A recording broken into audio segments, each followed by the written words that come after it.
Anis wantoota egaa walii galtee kana raawwanne asitti wantoota deddeemaa ture hundayyuu ilaalumatan ture.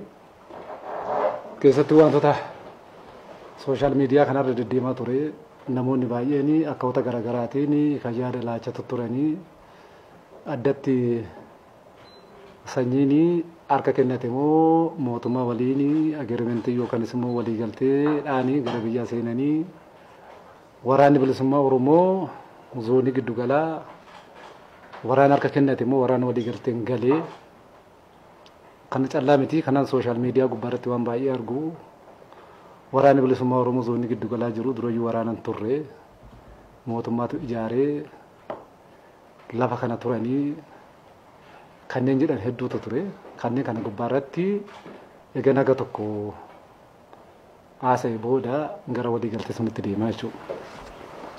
Gabaabumatti egaa namoonni haasaa waraanni bilisummaa Oromoo zoonii giddu galaatu galee sanyiin fa'a harka kennatanii wantoonni amma deemaa jiru kuni akka walii galaatti nagaa Oromiyaa keessaa guutumaan guutuutti fiduu hin danda'u. Kanneen jedhanii akka dhuunfaatti naan kontaaktii godhanis sooshaal miidiyaa gubbaarratti kanneen agartee haasaanis haasaan suni waa hedduu laalee haasaan sun gosa lama of keessaa qaba. Gosa lama of keessaa qabu keessaa namoonni sun iddoo lamatti ija lamaan laala jechuudha. Ija lamaan laala gaafa isin jedhu warreen jalqabaa waan ta'e kana hunda warra ololaaf dhimma itti bahuu barbaadan. Warra ololaaf dhimma itti bahuu barbaadan. Warreen dhugaa jiruuf haqa lafa jiru sana dubbachuu otoo hin ta'iin garee wayii garaa ga'uudhaaf tumsa wayiitiif jecha akka lagummaa isaa taatu akka gandummaa isaa taatu waan agarsiisa tokko jaalataniif isa tokko jibbaaf jecha wantoonni haasaa mana achi keessa bal'aatu jira jechuudha. Bal'aatu jira. Kanneen akka kanattiin haasaan kuni waan waraanas hin beekani. Waan jarmiyaa waraanas hin beekani. Lola Oromiyaa keessatti lolames hin beekani, kasaaraa dhufes hin beekani. Isteeppii har'aa waraanni bilisummaa Oromoo fi mootummaan gubbaa jirus hin beekani. Waa waraanas hin beekani. Baay'een isaanii biyya garaagaraa ta'aniit oolaanii gubbaa ta'aniit asiin cabsii, achiin cabsii, asiin bayii, akkana godhii, ya goota koo, ya gantuu koo, ya maalii koo, ya eenyu koo jechuurraa ka hafee dhugaa Oromiyaa keessa jiru haqa dirree kana gubbaa jiru warri kun waan beekan hin qaban jechuudha. Warri kun yeroo tokko tokko akkatti dubbatanis nama dhiba. Yeroo tokko tokko warri kun kanneen agartee dhuganii oolaanitti baanii haasaanis nama jiru. Kanneen agartee hasheeshii fi agartee maalii wuxanii argitee oolaanitti baanii haasaan deemaa jiru.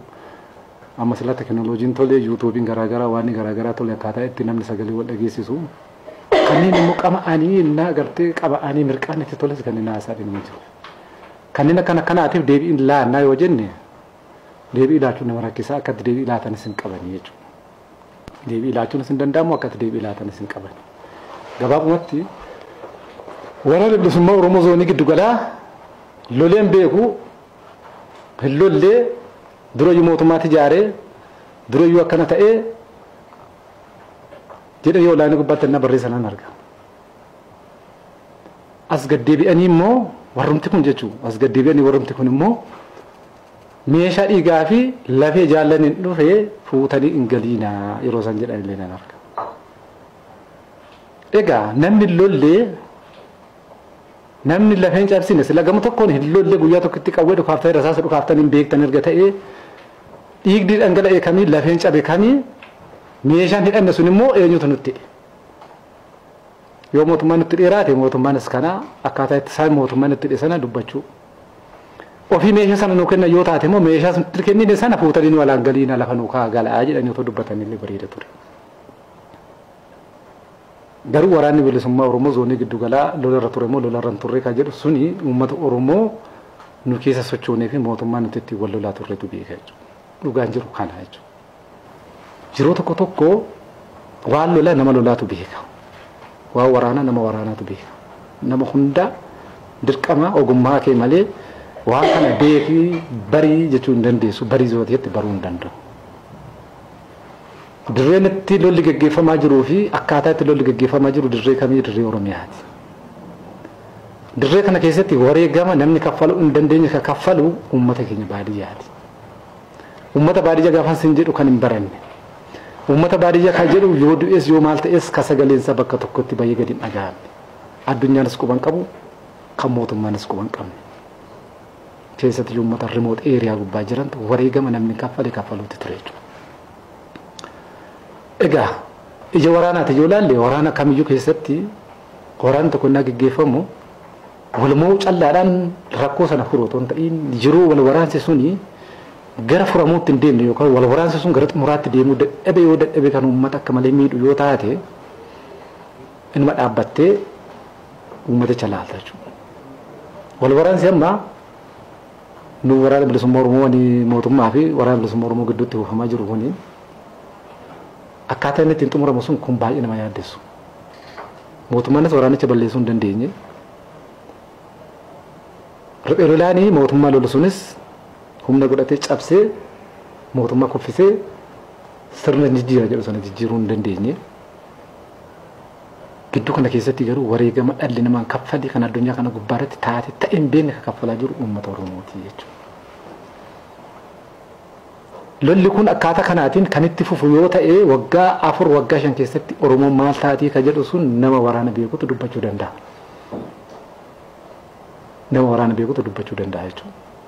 Tokko. Kanaaf egaa uummanni keenya deemee lola lama gidduutti kan inni wareegama kaffaluutti ture. Lola lama gaafan isin hin jedhu tokko waldhabbii qaamni hidhate bosona jiruu fi yookanis immoo waldhabbii nuu fi mootummaa gidduutti jiruuni uummanni keenya bakka lamatti qoodamee wareegama kaffalaa ture. Inni ammaa kun garuu inni gartii haamlee nama cabsu garuu lammaffaa deebi'eetu waldhabbii waraana bilisummaa Oromoo gidduutti ka'ee namammoo wareegama biraa kaffalaa jira jechuudha. Oromoon keessatti yoo deeggartoonni miseensa waraana bilisummaa Oromoo zooniilee garaagaraa jiran kanneen kana nu hubanneetu jira. Kanneen kana akka isaan nu hubatan barbaada jechuudha. Wareegama isa kan mootummaa uummanni hin dadhabne. Inni amma nama dadhabsiise inni amma nama saa ta'utu waaqas lafa sinii dadhabsiise rakkoo karaa keessootiin amma ka'e kana. Waraanni bilisummaa Oromoo keessatti baadiyyaa jiru waraanni bilisummaa Oromoo waraanan beeka atachi dhuftee asii dhuftee waan si beeku hin qabu waldhabbii keessoo ka'e hicciitti dhaabaati sanallee waan keessa beeku hin qabu ummatichi waan hin beeknetti garuu wareegama namni hin argine yookaan wareegama dhalli namaa kaffaluutti jira jechuudha waan hin beeknetti ummatichi. Akkaataa kanaatiin kan walitti fufsiifnu maaltu uumamaadha? Maaltu uumamaadha? So kanaaf egaa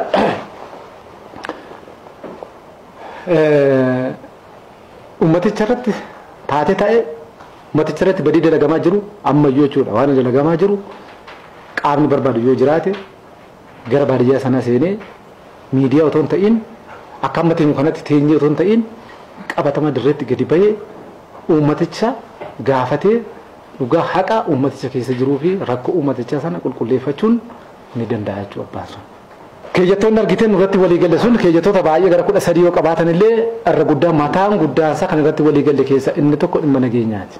Dhimma nageenyaa inni lammaffaan immoo dhimma waraana kana bosona keessa ture waraana kana dhufee akkam ta'a hiree waraana kana maal ta'a ka jedhu sanarratti dhimma hiree waraanni kun dhufee eega argitee mooraa isaaf qophaa'e sana gaseenee haaromsa barbaadamu ni fudhata akka fedhii isaatti maal ta'uu akka danda'u inni waraana ta'uu danda'u inni poolisii ta'uu danda'u qaama nageenya keessatti qooda fudhachuu akka danda'u waliin taanee inni gama birootiin immoo lakkii kana booda qawween nagee jireenya dhuunfaa koo jiraachuun barbaada ka jedhu immoo akkaataa kamiitiin akkaataa waraanni kun waggoota 5-7 ol sana olis kanneen jiran ni jiru dirreetti jiruuf jireenya isaanii obbaafatanii maaliin gad dhaabanii maaliin of jireessanii akkaataa kamiitiin agartee gurmeessinaa qaamni kanaaf taa'ee jira sana hordofuudha garuu agreementii keenya keessa jira dhuunfaadhaan iyyuu immoo lakkii gareeyyuun barbaadu dhuunfaadhaan galee jiraadha iyyuu immoo ka jedhu immoo yoo jiraate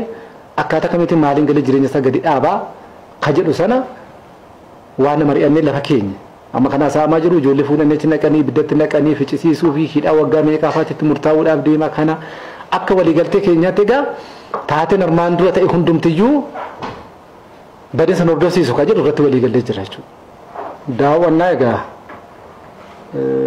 bakkee garaagaraa daawwanne irraa dhugaadha. Haa taatu garuu daawwannaa sana keessatti xiqqoo tokko magaalaa kana gabaanessu turreerra. Ammoo daawwannaa sana keessatti dhugaadha waan inni argees nama qaba. Waan inni arge keessaa inni tokko yeroo hundaa dhugaa walitti muurraa waan jiru walitti muurraa waan hin jirre walitti muurra filanna. Kana gaafan isiniin jedhu waan ati hojjette kana hojjette waan ati hin hojjenne hin hojjenne yoo isin jedhee waan isiifis bu'aa qabu kana.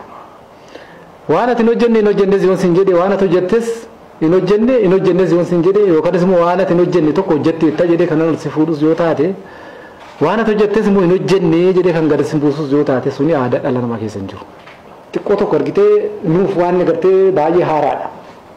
Haaraa sana immoo jalqabanii Oromoon akka jedhu nama jajiini gaafa nama baartu si dhibaa nama nabaariini gaafa jajju si dhibaa jedhani.